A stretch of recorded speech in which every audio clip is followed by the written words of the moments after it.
Hi అండి, అందరికీ నమస్కారం.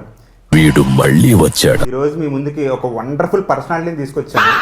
సో యాక్చువల్లీ ఆయన గురించి ఎంత చెప్పినా తక్కువే, అందుకనే చాలా తక్కువే చెప్దాం అనుకుంటున్నాను. సో ఆయన ఇంట్రడక్షన్ ఆయన ఇచ్చుకోమని కోరుకుంటున్నాను. Sir please. నా పేరు కిషోర్ తిరుమల.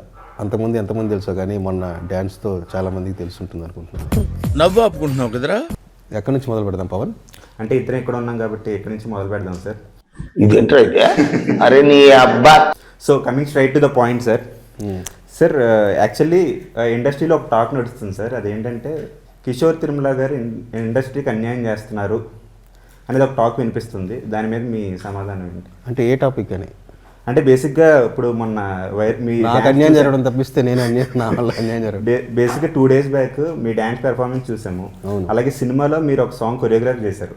అవును. అలాగే రీసెంట్గా మిరాయిలో ఆర్టిస్ట్గా కూడా మంచి పెర్ఫార్మెన్స్ ఇచ్చారు. సో అటు writer, director, choreographer and artist. So ఇన్ని క్రాఫ్ట్స్ అన్ని మీరు చేస్తుంటే మిగతా వాళ్ళు పొట్టగొడుతున్నట్టు కదా, ఇండస్ట్రీకి అన్యాయం చేస్తున్నట్టు కదా? ఒక్క సినిమా తర్వాత ఏం చేయలేదు. మరి ఈ డ్యాన్స్ పరిస్థితి ఏంటి సార్? డాన్సింగ్ సిచ్యువేషన్ డైరెక్టర్ అయిన తర్వాత మనం ఆ పరిస్థితిని బట్టి, ఆర్టిస్టుల డేట్ని బట్టి, మాస్టర్ అంటే ఆ డ్యాన్స్ ఎలా ఉందంటే మిగతా ఇద్దరు హీరోయిన్లు కూడా మీరు డామినేట్ చేసేస్తున్నారు సార్. అదే అంటే మనలో మాస్ ఉంది, వాళ్ళు అంత మాస్ లేకపోవచ్చు. సార్ టీ కానీ కాఫీ కానీ ఏమైనా తాగుతారా సార్? టీ. ఇది గుర్తుపెట్టుకో, తర్వాత మాట్లాడుకుందాం. సో ఇండస్ట్రీలో మీకు బాగా నచ్చే హీరో కానీ, హీరోయిన్ కానీ, యాంకర్ కానీ, ఆర్టిస్ట్ కానీ, జూనియర్ ఆర్టిస్ట్ కానీ? జూనియర్ ఆర్టిస్టా? జూనియర్ ఆర్టిస్ట్ ఏజెంట్ పేర్లు కూడా తెలియదు పవన్. సో సార్ రీసెంట్గా భర్తమాసేలకి విజ్ఞప్తి ట్రైలర్ చూసాం సార్. అందులో స్టార్టింగ్ బోయ గారు స్టైల్లో ఓపెనింగ్ చేశారు. సినిమాలో ఒక సంక్రాంతి ఎపిసోడ్ ఉంటుంది. సో దాని ఇట్లా ఓపెనింగ్ అనగా న్యాచురల్గా అక్కడికక్కడ సత్య అన్నది అది. ఓకే. సో అంటే బోయ గారి మీద మీ ఒపీనియన్? చాలా మంచి డైరెక్టర్ అండి. Okay, perfectionist. సో ఇప్పుడు రవితేజ గారు అంటే హిందీలో కూడా మంచి ఫ్యాన్ ఫాలోయింగ్ ఉంది సార్. సో హిందీ ఆడియన్స్ కూడా చూస్తారు కదా.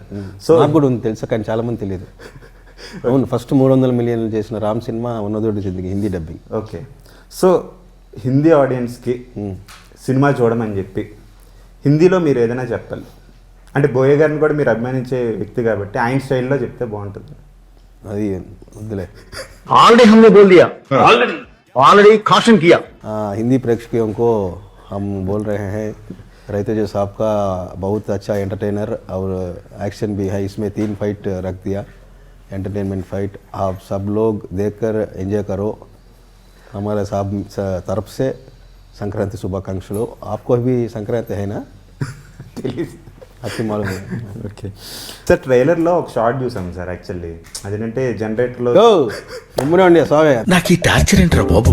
నిజంగా అది మాకు తెలియదు. మేము అప్పుడెప్పుడో నిన్న మీమ్స్లో అది అండర్లైన్ చేస్తే కానీ తెలియదు నాకు. ఓకే. మేము 2024లో రాసింది పవన్ బాసిం శెట్టి అని అతను రాసిన ఎపిసోడ్ అది. నాకు అది సంబంధమే లేదు. అనవసరంగా దాన్ని వదిలేద్దాం. నెక్స్ట్ టీ ఏదో చెప్పా పవన్? అది ఇంటర్వ్యూలో క్వశ్చన్ సార్. యాక్చువల్లీ ఇక్కడ టీ కాఫీ ఏమీ లేవు సార్ నిజానికి. ఏంటో ఈ జనరేషన్ కామెడీ. సార్ ఇప్పుడు ఇది ఒక స్పెషల్ రౌండ్ సార్. ఇందులో ఏంటంటే నేను ఆన్సర్ చెప్తాను, నేను క్వశ్చన్ చెప్పాలా? మీరు క్వశ్చన్ చెప్పారా? పిక్చర్ల గురించి వెంటనే కానీ లైవ్ లో ఇదే చూడటం. క్వశ్చన్కే ఆన్సర్ చెప్పడం రాదు. సరే చెప్పు. సో నేను ఆన్సర్ అంటే కిషోర్ తిరుమల గారు ఆన్సర్ అది. సో కిషోర్ తిరుమల గారు ఆన్సర్ చెప్తున్నారు. సో దాని క్వశ్చన్ ఏమై ఉంటుందని మీరు గెస్ట్ చేయాలి. అడిగేదో అర్థమైంది కదా సార్? అర్థం అవ్వలేదు, ఇంకా అయింది చెప్పాల్సిందే. ₹1,00,00,000 ఇచ్చినా ఆ పని చేయను అనేది ఆన్సర్ అయితే, కిషోర్ తిరుమల గారు ఆన్సర్ అయితే క్వశ్చన్ ఏమై ఉండొచ్చు? సెట్కి లేట్గా రాను. ఓకే. ఓకే, ఇంకేదని చెప్పేదా? 1,00,00,000 చాలా ఉన్నాయి, చెప్తే మొత్తం ఇదే పొద్ది. ఎవరు చెప్పండి సార్. డింపుల్ మీద ఆశిక అంటేనే నాకు ఎక్కువ ఇష్టం అనేది కిషోర్ గారి ఆన్సర్ అయితే దాని క్వశ్చన్ ఏమై ఉండొచ్చు? ఇద్దరు హీరోయిన్లో మీకు ఎవరు ఎక్కువ ఇష్టం అండి? ఎవరు బాగా పర్ఫార్మ్ అది చేశారు అంటే ఆశిక అంటే ఎక్కువ ఇష్టం అంటున్నారు సార్ డైరెక్ట్గా. అవును. డింపుల్ గారు సార్ అంటే ఆవిడ కూడా చేశారు, కానీ తిను ఏంటంటే తెలుగు రాదు కదా, సో డైలాగ్స్ అన్ని ప్రాక్టీస్ చేసి ఈవిడ ఇప్పటిదాకా చేయని క్యారెక్టర్ కాబట్టి ఆవిడ కొంచెం కొత్తగా అనిపిస్తారు. ఈవిడ ఆల్రెడీ తెలుగు అమ్మాయి చేశారు కదా. ఓకే, ఎలా చెప్పాను రెగ్యులర్ ఇంటర్వ్యూలో లాగా. ఇప్పుడు నేను అడిగే క్వశ్చన్కి రాంగ్ ఆన్సర్ చెప్పాలి సార్. సో భర్తమాసలకి విజ్ఞప్తి, 2 అమ్మాయిల మధ్య నలిగే ఒక మగాడి కథ. సో ఇది కిషోర్ గారు రియల్ లైఫ్ స్టోరీ అని చెప్పి అంటున్నారు. అవునా కదా సార్? అవును. అంటే అన్నాడు కానీ ఆ ఊహ ఎంత బాగుందో. సార్ మరి ఎలా హ్యాండిల్ చేస్తున్నారు సార్? ఏం నువ్వు ఇట్లా చెప్పమంటావు, మళ్ళీ దీని ఏదో కట్ చేసి పెట్టేలా ఉన్నావు. సో ఇప్పుడు పెళ్ళి కాకముందు ఉన్న పరిచయాలు ఇంకా కొనసాగుతున్నాయి. జెన్యూన్ హానెస్ట్ వేలో. స్పెయిన్లో మీరు అమ్మాయిలతో చేసిన రచ్చకి ఏం మాట్లాడుతున్నావురా, నరాలు కట్ అయిపోయింది. పోలీసులు పట్టుకున్నారు అని ప్రొడ్యూసర్ నాతో చేసిన రచ్చకి పట్టుకోకుండా ఉన్నారు అంతే. Sir round sir రౌండేనా?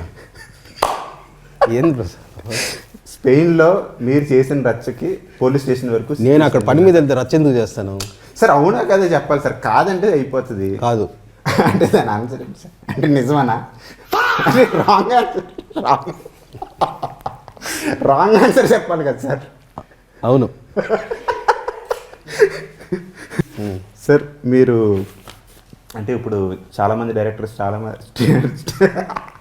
స్టేట్మెంట్స్ ఇస్తున్నారు కదా, అదే ఈ సినిమా పక్కాగా మీ నచ్చుద్ది, నచ్చకపోతే పలానా చేస్తానని చెప్పి స్టేట్మెంట్లు ఇస్తున్నారు కదా, అలా మీరు ఇచ్చే స్టేట్మెంట్ ఏంటి? ఇంకో సినిమా జాగ్రత్తగా రాసుకొని చేస్తాను. సో ఇప్పుడు సార్ నేను శైలజ అంటే చాలా మందికి కనెక్ట్ అయిన సినిమా సార్. చాలామంది అంటే ఇప్పటికీ కూడా టీవీలో వచ్చినా సరే, ఇదిలో వచ్చినా సరే, యూత్ కానీ పేరెంట్స్ ఇప్పుడు టీవీలోనే వస్తుంది. 10 సంవత్సరాలు అయిపోయింది కదా, థియేటర్లోకి వస్తుంది. మొన్న మీరు వీడియో కాల్ చేసినప్పుడు నేను టీవీలో చూపించట్లేదు. అవునవును, అదే టీవీలోనే వస్తుంది, థియేటర్ రాదు కదా. సార్ రీ రిలీజ్ కూడా చేద్దాం అనుకున్నారు సార్ మొన్న. సరే ఈసారి చేద్దాం. సో అంతలా కనెక్ట్ అయ్యారు కదా సార్. అంటే మీకు ఐ మీన్ నేను శైలజ కానీ చిత్రరాయరు కానీ ఒక కైండ్ ఆఫ్ కల్ట్ ఫాలోయింగ్ ఉంది సార్. రామచంద్ర వీడు ఓవర్ యాక్షన్ భరించలేకపోతున్నాను రా sir promise. Okay, I trust you. అంటే మీకంటూ ఒక అంటే మీరు ఫన్ కానీ అంటే ఒక సెన్సిబుల్ కైండ్ ఆఫ్ ఫన్ కానీ లేదంటే ఆ డైలాగ్స్ కానీ ఒక చాలా బాగా అనిపిస్తాయి సార్. నాకు అనిపిస్తే ఒక కైండ్ ఆఫ్ కల్ట్ ఫాలోయింగ్ ఉంది. సో ఈ ఇంటేక్ ఎక్కడి నుంచి వచ్చింది సార్? అంటే మీ ఫ్రెండ్స్ దగ్గర నుంచా లేదంటే బై నేచర్? బుక్స్ ఏం లేదు, బై నేచర్. సో మీరు చేసిన మూవీస్ నేను శైలజ, చిత్రలహరి, ఉన్నదొకటే జిందగీ, ఆడవాళ్ళు మీకు జోహార్లు, బర్తమాసేలకు విజ్ఞప్తి, ఈ రేట్ చేయమంటే ఫస్ట్ ప్లేస్ దేనికి ఇస్తారు?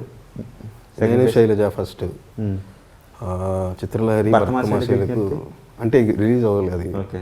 అయితే నాకు తెలిసి ఫుల్ ఫన్ కాబట్టి మేబీ అది ఫస్ట్ ప్లేస్ కూడా రావచ్చు. ఓకే. సో నాకు అన్ని రకాలుగా బాగా నచ్చినవి ఇప్పుడు వర్క్ చేసిన దాంట్లో నేను శైలజ, భర్తమాశైలు, చిత్రలహరి, ఉన్నతోటి జిందగీ. ఓకే. అండ్ ఇప్పుడు మీరు చేసిన హీరోస్లో రవితేజ గారు, రామ్ గారు, సాయిధరం తేజ్ గారు, శర్వానంద్ గారు, ఇప్పుడు నెక్స్ట్ మూవీ నలుగురు ఒకేసారి కాల్ చేసి నెక్స్ట్ మూవీ మనం చేద్దామంటే మీరు ఏ హీరోతో వెళ్తారు?